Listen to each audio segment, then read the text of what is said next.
Okay, so just do a quick revision back from the beginning of the lesson, just to and this will be done very fast speed. So we're talking about right view and where the books we're going to look into. One is the Brahmajāla Sutta we haven't had a look at yet, which has the 62 views, and one is the Kathāvatthu, so which is called Points of Controversy. That's the diagnosis of the book, how it's broken up. This is the timeline of the different formulations of the unresolved arguments and the schools that they became. The timeline of the Buddhist schools. The timeline actually happening there as they start to divide up and group up and separate. The names of some of the official schools according to Wiki. And the kind of subjects that are covered in the debates and the discussions. A little bit about the 5 aggregates. These are the kind of things that are analysed to find the truth of experience. The schools, there they are, all separating. And the 31 realms. 31 realms. A little bit about them as an overview. Now, one nasty other realm. Because in a minute we are here, human realm, listening to Dhamma talk, so we're doing pretty well. But if we weren't, if we were off watching or commissioning a bank robbery or murder, we would get involved in the demonic the hungry ghost realm, reborn as an animal, or in the hell realms. Either on a temporary basis, as a nasty bit of work, a sadistic, nasty piece of work, or actually reborn later after death. So that's called the realm of loss, apaya. So people are always concerned, aren't they, to make sure that their life is going on track and we're not going to run into debt, we're not going to lose our reputation or lose our health or lose our friends, but loss. So not breaking the 5 precepts mainly will keep us away from that. So those are the main 4 realms. They don't include nibbana, very importantly. Nibbana comes from insight knowledge, and that's a different path, different path and different routes. So from the human realm, by concentrating and practicing samatha, we go up through jhanas to the highest jhana and back down again. If we practice insight knowledge, we don't do that, but we do go to nibbana. It's a different route. So it's very important.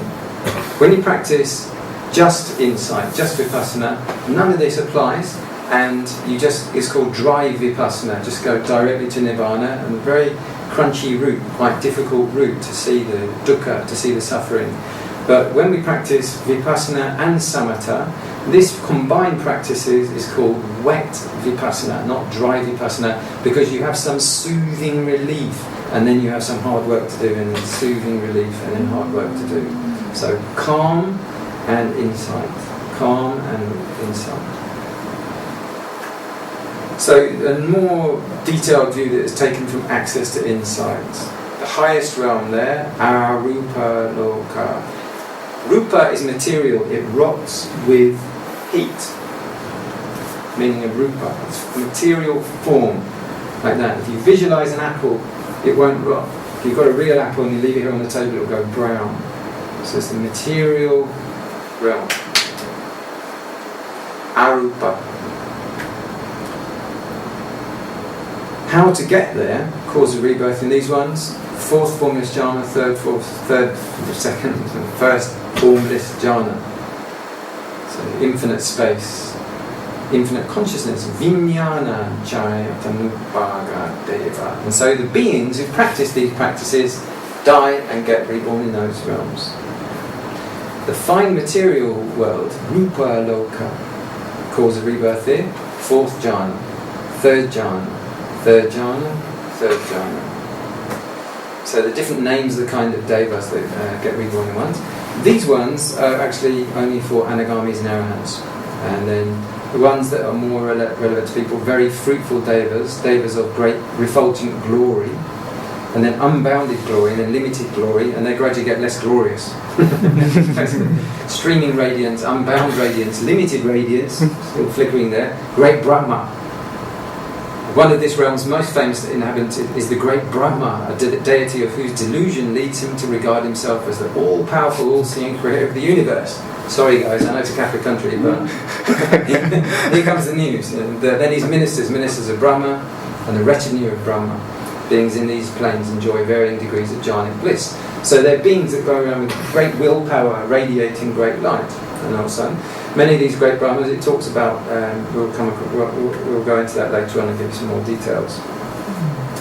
The sensuous world, the happy destination, Sugati, how do you get reborn there? 10 wholesome actions. 10 wholesome actions. Keeping the 5 precepts, giving life, keeping morality sensually, pure speech, abstinence from alcohol. Those first 4. The good 4 types of good speech as well. 4, and then so that's 7. And then the opposite of delusion, wisdom. The opposite of greed, generosity, and the opposite of hate, love. So these are the 10 wholesome actions in generosity, the development of virtue and wisdom.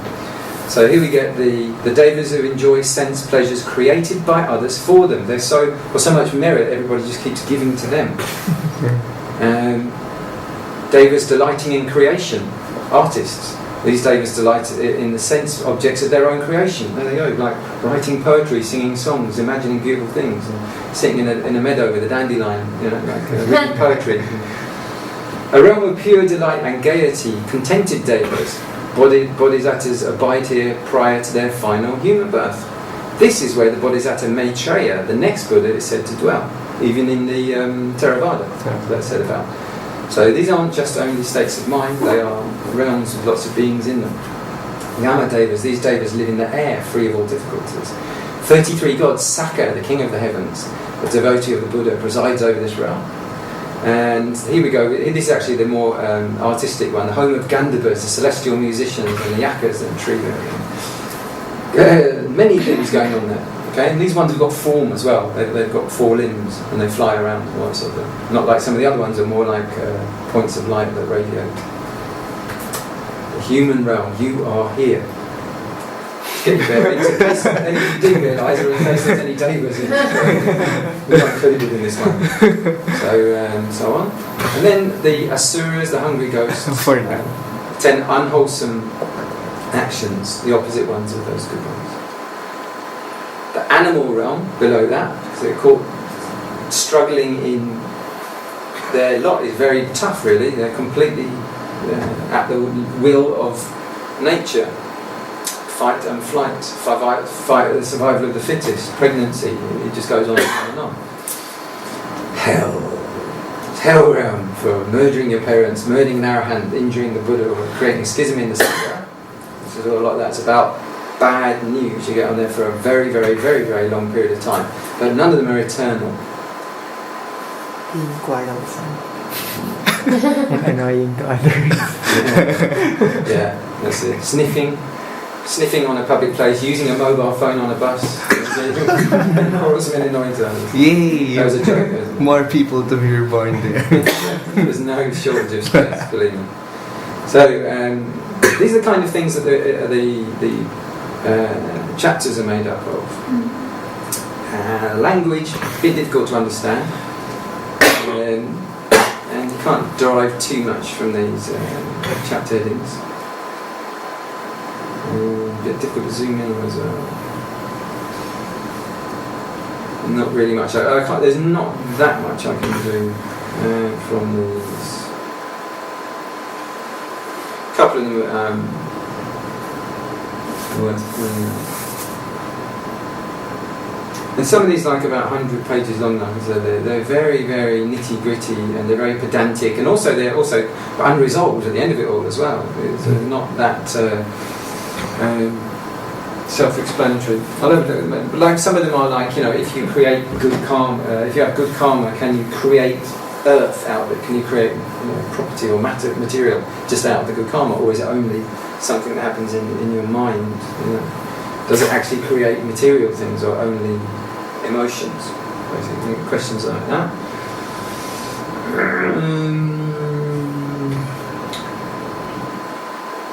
So some sort of like other ones that are much subtler. They talk about, for example, like if you've got a wholesome intention, like, oh, I'm gonna help this old lady across the road, but in the way you knock something over just because you're turning around, is that bad karma? You know, or if you happen to look around there and someone thinks you were looking at, you know, you were giving me a look. Then were you giving them a look or not? You know.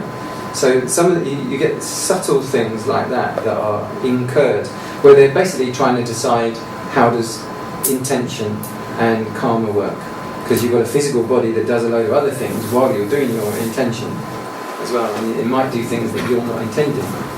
Is that bad karma? You know, those are some of the kind of questions they talk about. Or about murder, about helping other people from murder. Is that how does that work? If you help someone to do a terrible crime, if you say, go on, you know, put your mother out of her misery, you know, she's had a good life, you're helping them to do murder. So, okay, it's called euthanasia, but technically it's murder. So if you advise them, did you just help someone to do murder of their mother? And that causes, prevents you from ever attaining Nibbana during this lifetime, for example. Important kind of questions, and often at first glance you can't sort of like, what's the point of that question? So often it's like several layers in, you go, it affects that kind of thing. Like that. About the lots of questions about what is void, emptiness or not. Again, animals in heaven, can they get reborn in heaven? Okay, I won't go into them too deeply right now. So back to the all-embracing net of views. It's quite a nice one here. These are the eternity, semi-eternity ones, and so on. Let's have a quick look at one of those. Partial eternalism. There are bhikkhus, some recluses and monks who are eternalists in regard to some things, and non-eternalists in regards to others, who on 4 grounds proclaim the self and the world to be partly eternal and partly non-eternal, and owing to what, with reference to what, do these honourable recluses proclaim their views? So there comes a time, bhikkhus, this is the Buddha speaking, there comes a time, bhikkhus, when after the lapse of a long period, this world contracts and disintegrates. Big talk.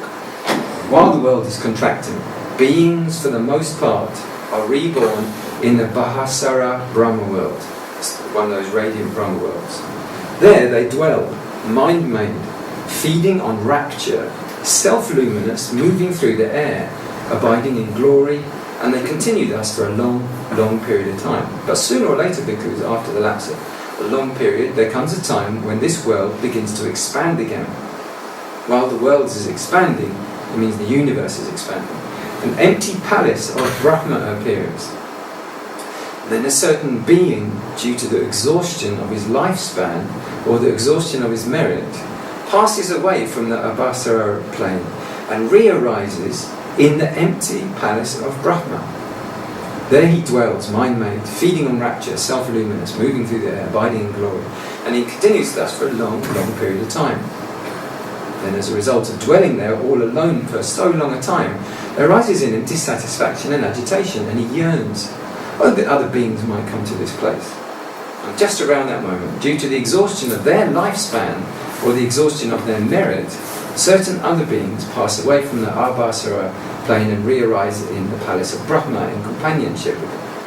There they dwell, mind-made, feeding on rapture, self-luminous, moving through the air, abiding in glory, and they continue thus for a long, long period of time. Thereupon, the being who re-arose there first thinks to himself, I am Brahmā, I am the great Brahmā, the vanquisher, the unvanquished, the universal seer, the wielder of power, the Lord, the maker and creator, supreme being, the ordainer, the almighty, the father of all that are and are to be, booming voice. And these beings have been created by me.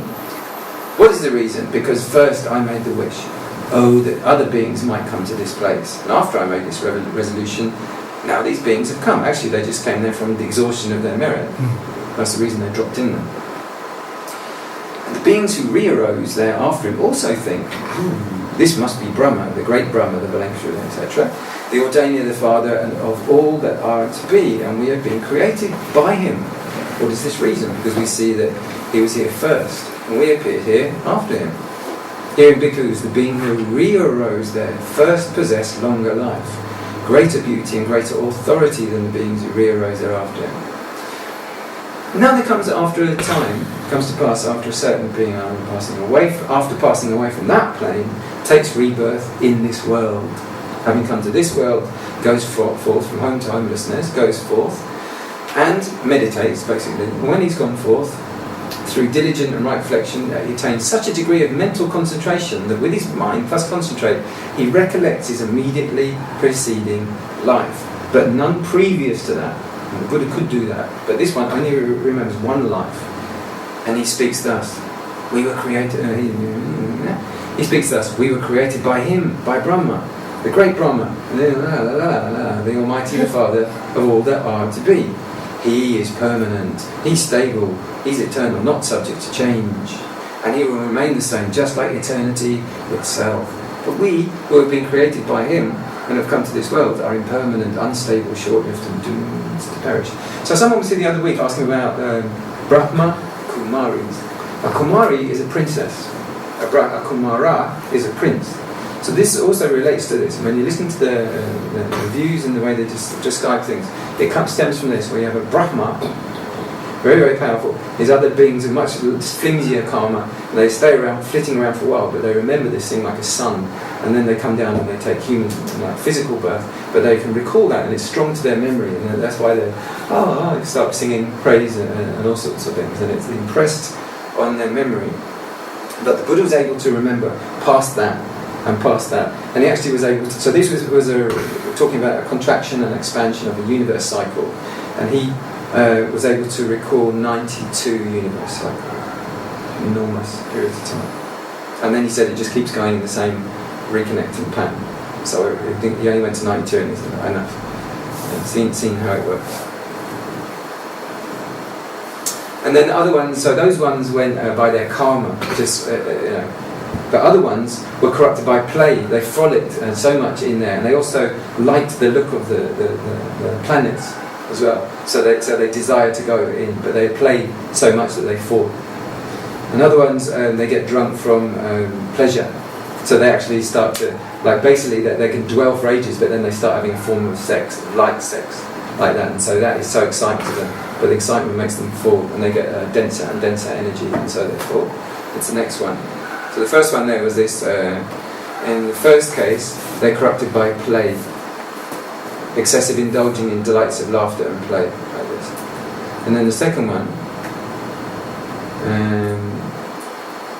corrupted by mind, excessive envy, and they're kind of jealous gods, they're called. They just get jealous of the Brahmā, or jealous of each other, or jealous of that one's got much brighter than I am. So that in itself causes them to get weaker and dimmer and denser. Third case, they get addicted to logical thinking, and that the first ones just dwell, and they're very radiant. They got much more faith-based ones, but other ones start getting much more addicted to thinking and addicted to thought and the love of creations, and then they fall down.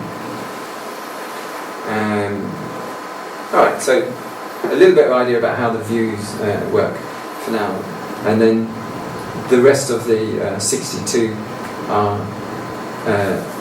described one by one. Because it's like dense in text like this, what I've done is to do this more from a point of view of a whiteboard for you.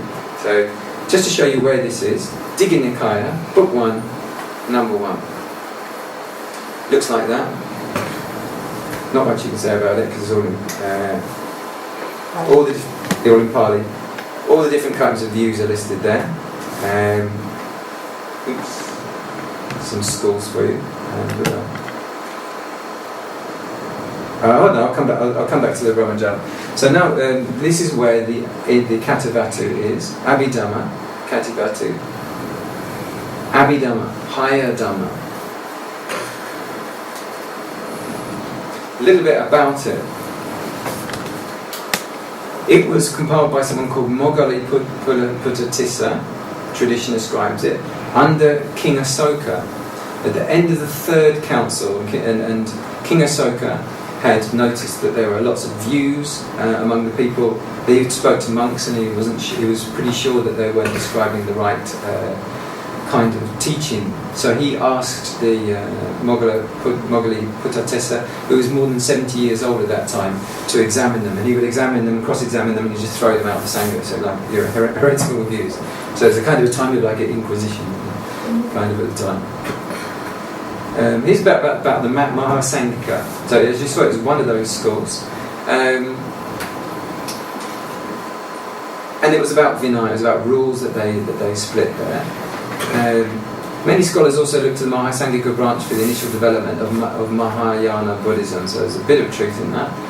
Here's some differences between Theravāda and Mahayana Buddhism, just to do this on a nice balanced basis, just to point out in an unbiased way, that regarding the Buddha, only for Theravādans the historical Buddha is discussed. And you also, with Mahayana, Amitabha and Medicine Buddha are also very popular, other contemporary Buddhas. What is a bodhisattva? So we only get this one Maitreya bodhisattva that was talked about Theravāda, but Mahayana, Avalokiteshvara, Manjushri, and several others. The objective of training is different. Arahantship, or Pacceka Buddha, to actually get enlightened. But Mahayana Buddhism, more Buddhahood via the bodhisattva path for all beings. The organisation of the Buddhist scriptures, not actually that different, but this does have some sutras that are additional as well. Sutras. Concept of the bodhicitta, main emphasis in Theravāda Buddhism is self-liberation. There is total reliance on oneself to eradicate all defilements. But with Mahayana Buddhism, besides self-liberation, important for Mahayana followers to help other sentient beings, much more emphasis on the selflessness. Trikaya, very limited emphasis on the three bodies of a Buddha, but in Mahayana Buddhism, very well mentioned. Sambhogakaya, or reward enjoyment body, completes the Trikaya concept. The transmission route of the Theravāda tend to go southwards down to Sri Lanka, Thailand, Burma, Laos and Cambodia, and north for the Mahayana. Tibet, China, Taiwan, Japan, Korea, Mongolia, parts of Southeast Asia. The language, Pali on one side, and then Tibetan, Chinese, Japanese, and mainly Sanskrit. Nirvana, no distinction made between nirvana attained by a Buddha and what is attained by an Arahant. It's the same basic ocean that they plunge into. It's the same elements, no different for them. And also similarly for Mahayana.